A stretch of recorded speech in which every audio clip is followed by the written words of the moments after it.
નમસ્કાર, રાજકોટમાંથી એક મહત્વની ખબર। તરઘડિયા ગામે થયેલ ઘરફોડ ચોરીના ગુનાનો ભેદ ઉકેલાયો। પોલીસે ગુનામાં સંડોવાયેલા એક બેલડીને ઝડપી પાડ્યો। આરોપી પાસેથી અંદાજે 6,41,000 રૂપિયાનો મુદ્દામાલ કબજે કરવામાં આવ્યો। પોલીસે હવે સમગ્ર રેકેટ અંગે વધુ તપાસ હાથ ધરી। વધુ સમાચાર માટે જોડાયેલા રહો આરપી ગુજરાત ન્યૂઝ રાજકોટ। તારીખ 3/12/2025 રોજ કુવાડવા પોસ્ટે વિસ્તારમાં તરઘડિયા ગામમાં ઘરફોડનો બનાવ બનેલો હતો।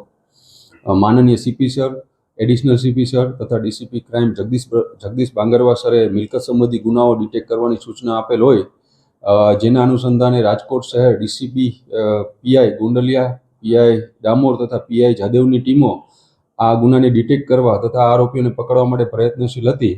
એ દરમિયાન ટેકનિકલ સર્વેલન્સ તથા હ્યુમન ઇન્ટેલિજન્સ તથા એક અંગત બાતમીના આધારે આ ગુનાના બે આરોપી ભાદાદુલા સોલંકી તથા હિરેન અશોકભાઈ ભટ્ટને પકડવામાં સફળતા મેળવેલ છે તથા તેમની પાસેથી 6,41,000ની કિંમતનો મુદ્દામાલ પણ પકડવામાં આવેલ છે। હાલ આ બંને આરોપીઓને કુવાડવા પોસ્ટે સોંપી ત્યાં જ વધુ તપાસ તજવીજ ચાલુમાં છે।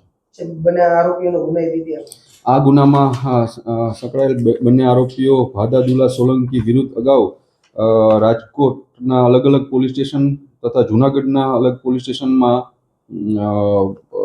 ટોટલ 13 ગુનાઓ દાખલ છે, જેમાં લૂંટ છે, ઘરફોડ છે અને પ્રોહિબિશન। આ ઉપરાંત હિરેન અશોકભાઈ ભટ્ટ વિરુદ્ધ પણ ભક્તિનગર પોલીસ સ્ટેશનમાં એક ગુનો દાખલ છે।